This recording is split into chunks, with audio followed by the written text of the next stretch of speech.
Heart failure. Symptoms, causes, and types. What is heart failure? Heart failure is characterized by the heart's inability to pump an adequate supply of blood to the body. Without sufficient blood flow, all major body functions are disrupted. Heart failure is a condition or a collection of symptoms that weaken your heart. In some people with heart failure, the heart has difficulty pumping enough blood to support other organs in the body. Other people may have a hardening and stiffening of the heart muscle itself, which blocks or reduces blood flow to the heart. Heart failure can affect the right or left side of your heart or both at the same time. It can be either an acute, short-term, or chronic, ongoing, condition. In acute heart failure, the symptoms appear suddenly but go away fairly quickly. This condition often occurs after a heart attack. It may also be a result of a problem with the heart valves that control the flow of blood in the heart. In chronic heart failure, however, symptoms are continuous and don't improve over time. The vast majority of heart failure cases are chronic. About 6.2 million Americans have heart failure, according to the Centers for Disease Control and Prevention, CDC. Most of these people are male. However, females are more likely to die from heart failure when the condition goes untreated. Heart failure is a serious medical condition that requires treatment. Early treatment increases your chances of long-term recovery with fewer complications. Call your doctor right away if you're having any symptoms of heart failure. What are the symptoms of heart failure? The symptoms of heart failure may include fatigue, sudden weight gain, a loss of appetite, persistent coughing, irregular heart rate, heart palpitations, abdominal swelling, shortness of breath, leg and ankle swelling, protruding neck veins. What causes heart failure? Heart failure is most often related to another condition. The most common cause of heart failure is coronary artery disease, CAD, a disorder that causes narrowing of the arteries that supply blood and oxygen to the heart. Other conditions that may increase your risk for developing heart failure include cardiomyopathy, a disorder of the heart muscle that causes the heart to become weak, congenital heart disease, heart attack, heart valve disease, certain types of arrhythmias, or irregular heart rhythms, high blood pressure, emphysema, a disease of the lung, diabetes, an overactive or underactive thyroid, HIV, severe forms of anemia, certain cancer treatments, such as chemotherapy, substance or alcohol misuse. What are the different types of heart failure? Heart failure can occur in either the left or right side of your heart. It's also possible for both sides of your heart to fail at the same time. Heart failure is also classified as either diastolic or systolic. Left-sided heart failure. Left-sided heart failure is the most common type of heart failure.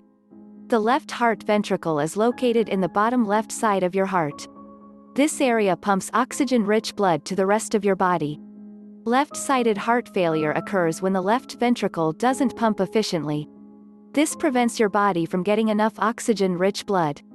The blood backs up into your lungs instead, which causes shortness of breath and a buildup of fluid. Right-sided heart failure.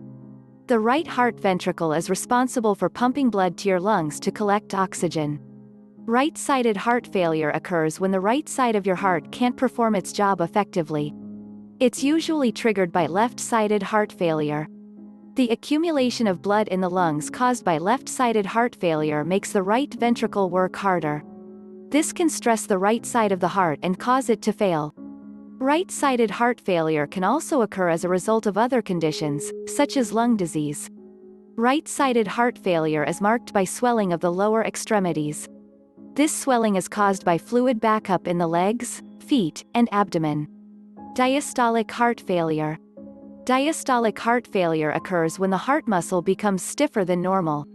The stiffness, which is usually due to heart disease, means that your heart doesn't fill with blood easily. This is known as diastolic dysfunction. It leads to a lack of blood flow to the rest of the organs in your body. Diastolic heart failure is more common in females than in males. Systolic heart failure. Systolic heart failure occurs when the heart muscle loses its ability to contract. The contractions of the heart are necessary to pump oxygen-rich blood out to the body. This problem is known as systolic dysfunction, and it usually develops when your heart is weak and enlarged. Systolic heart failure is more common in males than in females. Both diastolic and systolic heart failure can occur on the left or right sides of the heart. You may have either condition on both sides of the heart. What are the risk factors for heart failure? Heart failure can happen to anyone. However, certain factors may increase your risk of developing this condition. There is a higher incidence of heart failure in males compared with females, though the prevalence is about the same for all sexes. People with diseases that damage the heart are also at an increased risk. These diseases include anemia, hyperthyroidism, hypothyroidism, emphysema. Certain behaviors can also increase your risk of developing heart failure, including smoking, eating foods high in fat or cholesterol, not getting enough exercise, not managing weight.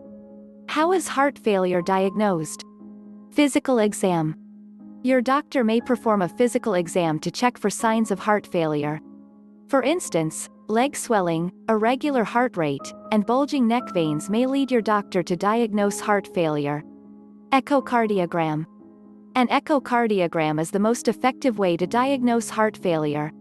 It uses sound waves to create detailed pictures of your heart, which help your doctor evaluate the damage to your heart and determine the underlying causes of your condition.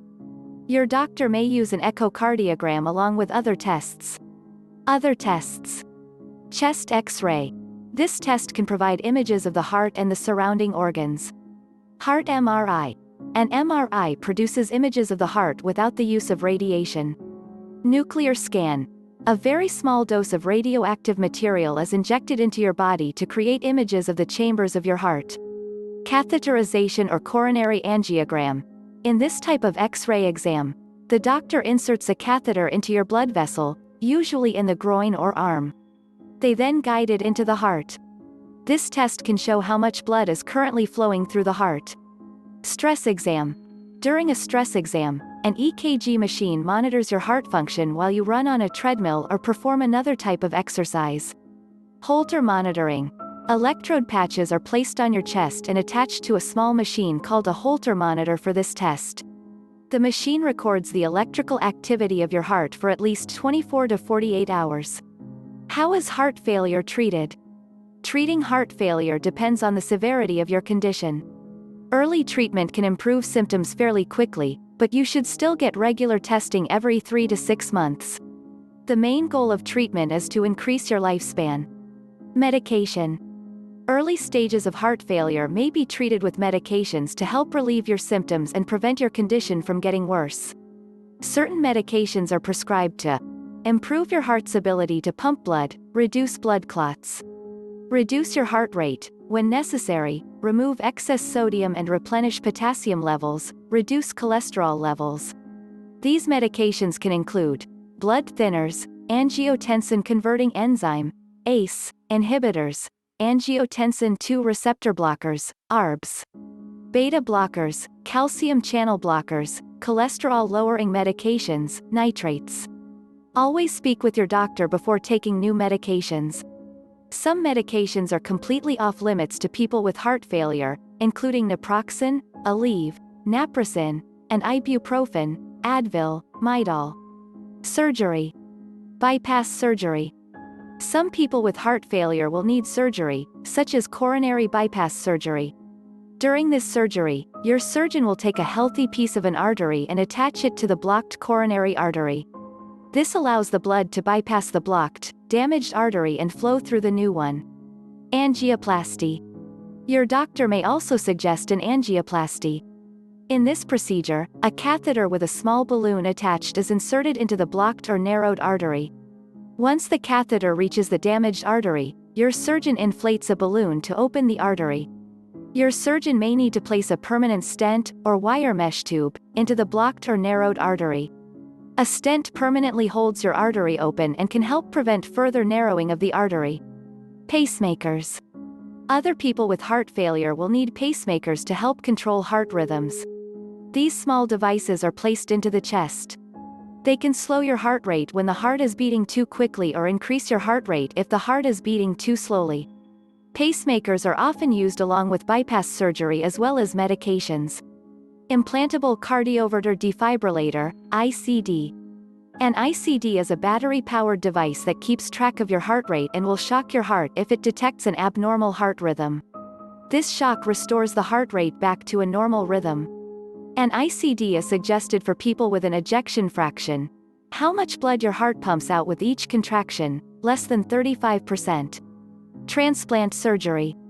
Heart transplants are used in the final stages of heart failure when all other treatments have failed. During a transplant, your surgeon removes all or part of your heart and replaces it with a heart from a donor. How can you prevent heart failure? Some lifestyle measures can help treat heart failure and prevent the condition from developing.